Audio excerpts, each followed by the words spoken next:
Until about 4 days ago, that wasn't my job. I was Deputy Head and Information Systems Manager at St Ives School down in Haslemere, where we've been doing fairly innovative things with virtual learning environments and blogging. We sort of pioneered the use of virtual learning environments in primary education, starting with Moodle a couple of years ago, and then moved on last September to use blogs with our Year 6 pupils as a way of bringing some of their home learning into the school environment. Moodle was great at taking the school out into the home. Elgg has been great about bringing home back into school. We've seen it as digital show and tell, which has been great fun.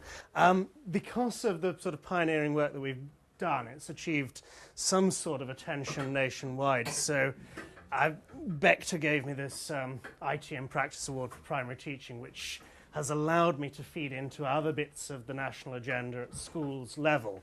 So a lot of what I'm going to talk about is how a tool like Elgg supports the personalisation agenda in English school education. I say English because although Bechter have a brief England, Scotland, Wales, Northern Ireland, really much of what they've been writing is focused on the English schools. Scotland has its own system, as does Northern Ireland, and Wales are doing things slightly differently themselves. Okay, so we hear a lot about learning journeys and learning landscapes, and I think we've got sort of 4 ways of thinking about this. We've got very traditional, this, then this, then this. We've got the opportunity to branch and to structure, and you've got a tree-like structure to learning. They interpret this in whichever way you want. Take an 11 plus, go to one school, go to another school. Do your Honey and Mumford. If you're that sort of learning style, then you have this sort of learning resource. Well, visual learners one side, auditory learners another side. Then we have sort of networks of learning resources all interconnected, and the hub model that we're seeing with personalised learning environments. So hearing about learning journeys, learning landscapes, looking at other sorts of journeys. This is how they thought about travel and maps back in the early 19th century. So this is just journey from London to Dover. And it's a very linear model here. We start off at London, we go through lots of places en route, and then sooner or later, and I imagine it was later in those days, we turn up at Dover. We don't think in those terms anymore. 19th century map making, 19th century pedagogy. This is the sort of thing which we do now. Oh, yeah, we start at London, we get to Dover. Interestingly, it takes somewhat less time, but the distance is actually slightly greater. I think this is 67, 68 miles back in the 19th century. Google are now saying it's 79 miles from London to Dover. Okay, there are other ways of doing it. This is the learning style analogue, SCORM. You've got sequences of activities here. LAMS, with its wonderful two-dimensional drag-and-drop interface for designing learning, it's still, follow the route through. It's just, the route now looks as though it's three-dimensional, two-dimensional. Not everybody does this. Another sort of map, another sort of journey. This is, I think, the sort of analogue for adaptive learning design. It knows where you are. It knows where you're coming from. It knows where you're wanting to get. You get the chance to tell it where you want to travel to, and it will tell you the best route to get there from here. If you go off route, if you do something slightly strange, sooner or later the thing will stop saying perform a legal U-turn and will start navigating you from wherever you are to that pre-programmed destination. So we've got this idea of adaptive learning design. I just leave that slide on for a moment for anybody who wants to copy that down. So, I don't have the foggiest what this is talking about, but we do have, the student model, some description of the learner feeding into this whole adaptive learning design at some point in there, and various ways of that structured around that learner, structured around prior experience. But there's more to learning than that single route. There is the landscape to explore here. It's not simply the journey from London to Dover. For plenty of people, it's actually getting to explore Kent and the people you travel with that matters. So the opportunity to explore the landscape, the opportunity to find out the other places en route, that for learning it's not always the destination that matters. It's actually the journey there and the people who you're travelling with that matters a lot more. So personalised learning focuses so much on just getting there as quickly as possible. But actually, we need to be thinking about social learning, exploring the places en route, talking to the other people we're travelling with. This is our Moodle course. We've got this running alongside Elgg, and this is the sort of network of interconnected nodes here. It looks very linear. It looks as though you do this, then this, then this. But there's freedom here for the learner to choose the bits they want to explore. There's the opportunities for the learner to engage with others at whichever time, the asynchronous discussion that runs alongside that. Of course, from the learner's point of view, they're not seeing things from Google's satellite. They're actually seeing it as they're travelling along the road, as they're walking along the path. And I think it's important that we don't have that satellite, that helicopter view, that we actually try and think about things from the learner's own perspective. And I think that's one of the things which Elgg does well. And here's Scott Wilson's famous PLE diagram, that all of those things can be pulled together into that one environment. So now looking at some of the policy issues. School's white paper came out last year. This heavy emphasis on the notion of personalisation. This idea that it wasn't good enough anymore to deliver the same curriculum to every person, that we needed an education system that met the needs of every individual, that was tailored to every child, that responded to their interests and their aptitudes, that gave them a role in that education. That a lot of this was already happening in good schools, that there was online support already for some of this. And then this agenda that for 2008, every school in the country would have this online learning space made available to each of their pupils. And one could think of Elgg as fulfilling so much of that, of providing that personal online learning space. That's not really how it's sort of working out in practice. E-strategy, missing point 1, to come up at the end perhaps. There we go.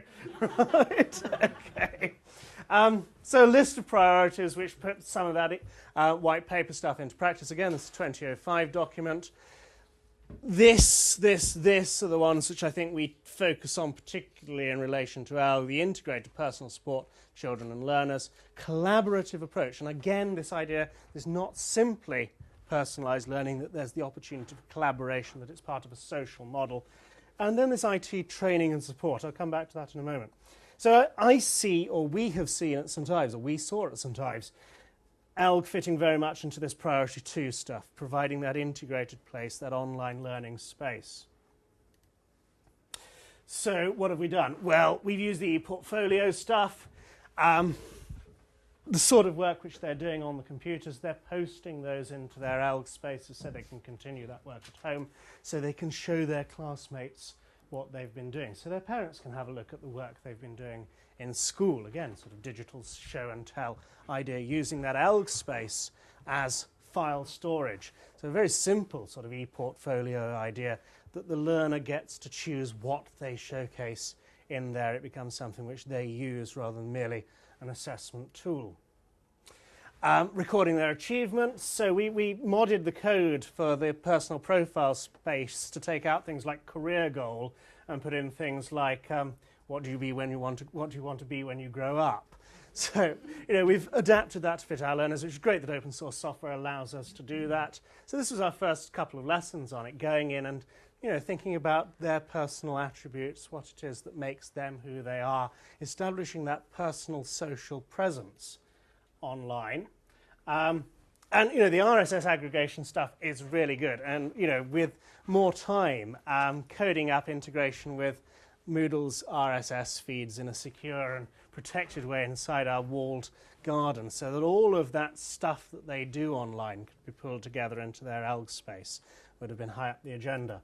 And the social networking stuff, great. We only used it with a class of 16, 17 pupils. So, the opportunity to link to all of their friends. As soon as I showed them the tool, they just added everybody else in the class to their list of friends. Didn't want anybody to feel left out here. But you could imagine this working so well in a local authority implementation across a consortium of schools, across a group of primary schools all feeding into the same secondary school. And the ability to find other learners who are enthusiastic, who are interested in the same thing as the child themselves is. It's just such a great tool, it really is. And blogging, of course, and this was our focus in our use of Elgg. So the opportunity to step back, to reflect on learning, and that was certainly something I tried to encourage with my class, of thinking about their experiences in school, of not so much contributing to the Moodle discussions about how do you solve this particular problem or how do you get on with this homework question, but actually stepping back from that immediate stuff and thinking about the learning process as a whole. And it was great to see a number of them choosing to use it in their own time and actually not just reflecting on school stuff, but reflecting on the stuff that happened at home too. And, you know, girls taking responsibility, I was teaching at a girls' school, taking responsibility for commenting on one another's blog posts. There was one child in particular who just decided it was her responsibility to comment on every blog post that anybody wrote on there. And that was great. They felt that the stuff they were writing wasn't just for themselves as their learning journal, if you will, wasn't just for me as their teacher, but they were actually writing for their classmates. This idea of writing for audience really mattered a lot. And the sort of reflection that encouraged, I think, really helped them to take more responsibility for the learning that they were engaged in. And the tag cloud stuff, the ability to find other people, to find other resources. This is what the former Secretary of State had as part of her vision for this online learning space, that it would say, oh, you're a visual learner, you've achieved this, this, and this objective. Clearly, these are the next learning resources that you need to have a look at, or learning objects.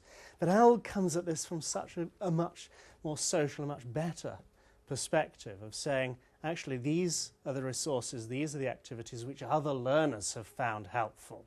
Have a look at these yourself, see what you find helpful amongst this. So being able to track those interests.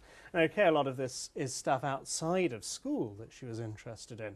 But that's great too. You know, we've got our Moodle courses, we've got the teacher-led stuff, the pupil-centred, the learner-centred stuff of saying there's more to learning than simply what happens in the classroom, I think was very important. And in terms of personalisation, of meeting the learner's own interests, own aptitudes, goes a long way to address that. So the collaborative approach to personalised learning activities, again, we've tended to see this as more of a Moodle thing, but this idea that there's a blend of learning styles here, that we have got face-to-face stuff, but we've also opened up this idea of distance learning. Yes, we've always set homework in the past, but now the sort of learning that happens in the classroom is something which we can extend into home. You know, the stuff which has always worked continues to work, at least it does for us. So we do, you know, talk to one another. Now a lot of that happens online. We do read stuff, we do actually write stuff. But by being able to do that online with that broader audience, with that sort of feedback, is great. And then this idea that it's not simply about content, that it's actually engaging in productive activities. This, again, by writing stuff, by having others respond to that, did a lot to help that. And this idea of being able to meet, of being able to adapt the resources, that by teachers putting their own content into there, they had a lot more flexibility. And again, open source is there. You know, it doesn't say open source in as many in as many words, but the flexibility to adapt stuff, of teachers not simply delivering this CD or this pre-packaged content, that high on that, you know, the priority 3 there on the learning strategy, on the E strategy, was this idea that we should have the opportunity to adapt it to suit our learners, to suit our particular contexts. Priority 4, which is the one which nobody's talking about much at the moment, this idea that alongside all of this online learning space stuff, we need to provide some sort of training and continuing professional development. And I see a role for Moodle, I see a role for Elgg perhaps particularly, and blogging more generally, in supporting that. So this opportunity to have this online network of being able to connect to other teachers and share experiences between schools is important. So the sort of policy to practice track here. We started with the E strategy, which, you know, high noble ambitions, personal online learning space, personalised learning, still collaborative approach to all of this. As that's getting implemented now, we're seeing this attention paid to institutional learning platforms, which is not the same thing. You know, it was lovely hearing this morning about VLEs so last year. You know, everybody's moving on from VLEs. Well, we in the schools world are just sort of getting to grips with VLEs. That's where we're paying attention now. So although we had this noble ambition of personalised learning, collaborative approach to all of this. The way it's actually getting implemented in practice for a lot of schools is this going to be sort of institutional, monolithic learning platforms with personalised content, with content that adapts to suit that particular learner, rather than personalised in the sense of the learner writing the stuff, the learner choosing what suits them best. We're seeing this implemented through these framework agreements. So the big name big name educational IT suppliers are getting contracts to supply this sort of local authority region wide. But there's still an element, at least in England and Wales, of school choice, and funding for this being devolved to school level, so they get to pick the system that they want. They can choose Moodle, they can choose Elgg, they can choose some combination of the two, at least for the time being, whilst we wait for the Building Schools for the Future programme to kick in, where all of that institutional infrastructure is contracted out as part of a managed service. Now, getting Moodle, getting Elgg on that list of something which the managed service providers supply into the schools would be great, because that's, I suspect, how it's going to end up. I'm conscious that we took quite a time over lunch, so I'll skip through a lot of this. The list of things which those who are bidding for these framework agreements have to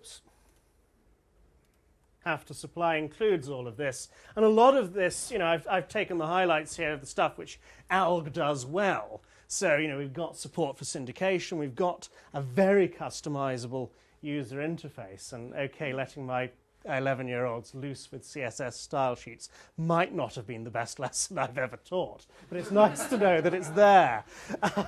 And, you know, the tag cloud stuff, and it was interesting hearing the other comment this morning about how much does the institution specify those tags, and, you know, do you say this is national curriculum level this, objective that, or do you just let the learners, let the teachers say this is about, you know, fractions or whatever? Personalisation, we're pleased to see, is now a mandatory requirement. The user's learning experience shall be personalisable. And, you know, there's the opportunity in there for the learner to select their own learning journey. Not necessarily, you know, they have to, but it's there as a possibility at the very least. And again, I love this. There should be the ability to use conditional rules that can change the learning experience depending on behaviour. If you lot don't start behaving yourselves, then we're going to stop the practical and you're going to copy the notes down off the board. And, you know, more stuff which I think Elgg does very well at the moment, which allows it to meet some of these needs, or some of these perceived needs. And again, one could imagine a Moodle Elgg integrated learning environment actually ticking off a lot of the stuff which Bechter thinks schools ought to have. Different perspective on this from FutureLab, and the FutureLab stuff on personalisation is really, really very, very good, and I'd encourage you to go off and have a look for that on the net. So, you know, quite a different perspective here of saying that actually personalisation is not about having a system which will adapt the content to suit the learner. It's about actually a much nobler idea of personhood, of saying that, you know, being a person means being in society. It means having your own views, making your own contribution, your relationships with other people, the thing which you add to that rather than you take from that is very important to some idea of you know, what it means to be a person, never mind personalising the learning. So I like a lot of that. I'd probably just skip through all of this, you know, but it was great hearing this morning about social constructivism being where we're heading. I'm not sure that that is the case in schools, where there's still a lot of emphasis on an instructivist approach, that this idea that actually we learn best when we learn together with other people, that we learn from the other people in our class, not simply from the learning objects being beamed into our brains by the system, or, you know, the stuff up on the interactive display screen. So, you know, Vygotsky, Wenger, I've mentioned them so I can move on, can't I? You know, that not every school knows about this stuff, or those that know about this stuff, it tends to get overlooked in worries about league tables and worries about delivering content and, you know, getting through the syllabus. That actually the recognition which a lot of you have, a lot of us have, that the learning happens best from other people through talking about things as a class, tends to get overlooked with this sort of instructivist agenda of getting through the syllabus. But, you know, that's not everywhere the case, and there is this interest in social learning, there is this interest in classrooms as learning communities, as schools as learning organisations, of learning from one another. So it's not an entirely black picture. So just a few thoughts to leave you with, really. Who personalises the learning? You know, is it the computer knows best? You know, computer says this is the next objective, going back to the sort of old-fashioned computer-assisted learning stuff. That's really what adaptive learning design seems to me to be all about. Is it the teacher? And I think there is a role for the teacher saying, look, you've done really well on this. This is a good resource for you to have a look at next, or a good activity for you and this group to move on to next, of the teacher being there as guide on the side, if you will. And there's a role for the parents there too. And there's a great blog post back last September, October on Elgg about using Elgg down at sort of elementary school foundation stage level, of instead of it being the learner who writes the stuff into the blog, letting the parents post the stuff into the blog, letting all of the adults who are responsible for that child's learning contribute stuff into that blog, of suggesting resources for them, suggesting things that they as a child might like to do. And, you know, giving the pupils responsibility for personalising their learning. It's what they're doing outside of school as they're learning how to use their mobile phone, or learning about MySpace, whatever, with our Moodle stuff. I never taught them how to change their avatar, their little icon on there. But it sort of spread virus-like through the class within a couple of weeks as they taught one another how to do that. They'd personalised that learning. They'd done that learning socially as a group without any input from me. Again, coming back to this idea of personhood, that it's about being in society. It's not simply about following the best individual independent programme of study. And that, you know, there are two key elements to that. There's choice, that you as the person, as the learner, should be able to choose your learning journey, your route through that learning landscape, but also voice, that every person in the class, in the learning community, has a unique contribution to make. The stuff that happens outside matters too. It's not just the stuff in school. So thank you very much. It's been a whirlwind journey through.